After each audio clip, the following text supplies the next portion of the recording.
Claude François, très coléreux, Michel Thor balance sur le comportement du chanteur.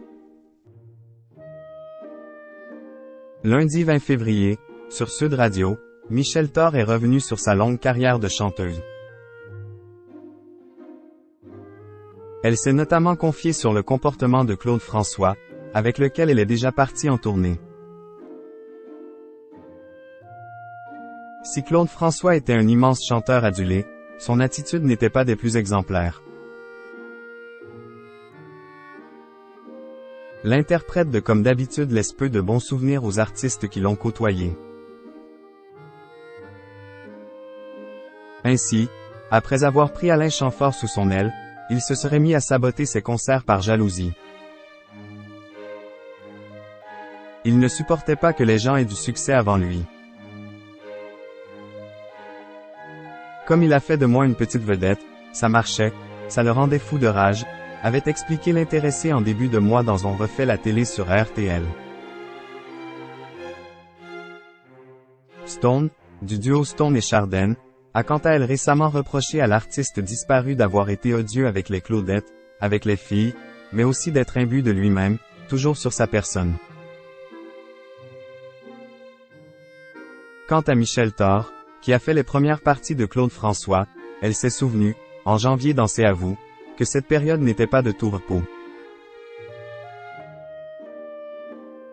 Il était perfectionniste, il était excessif, mais tout ça c'était pour son métier, pour faire mieux.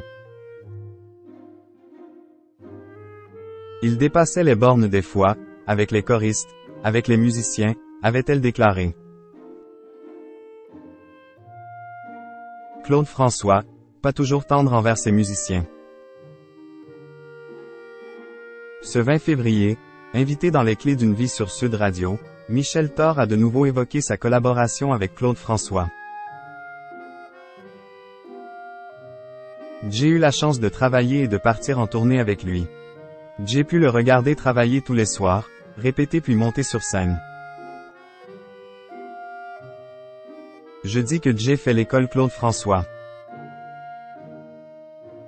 C'est-à-dire que je pense avoir appris des choses parce que c'est un grand professionnel qui était vraiment perfectionniste, a-t-elle confié. Par ailleurs, elle n'a pas nié le comportement excessif de l'artiste. Ainsi, le journaliste lui a parlé de la rumeur prétendant qu'il se retournait parfois vers ses musiciens et ses choristes pour les insulter en plein concert, sans que le public entende. Il était aussi très coléreux, on le sait, a réagi celle qui a perdu sa mère dans un accident de voiture. C'était incroyable, le spectacle n'était jamais le même parce que, effectivement, il changeait souvent le texte des chansons pour dire une vacherie à un musicien ou à une choriste, a-t-elle poursuivi. Si travailler aux côtés de Claude François a été pour elle une école exceptionnelle, le caractère volcanique du chanteur reste aussi dans sa mémoire.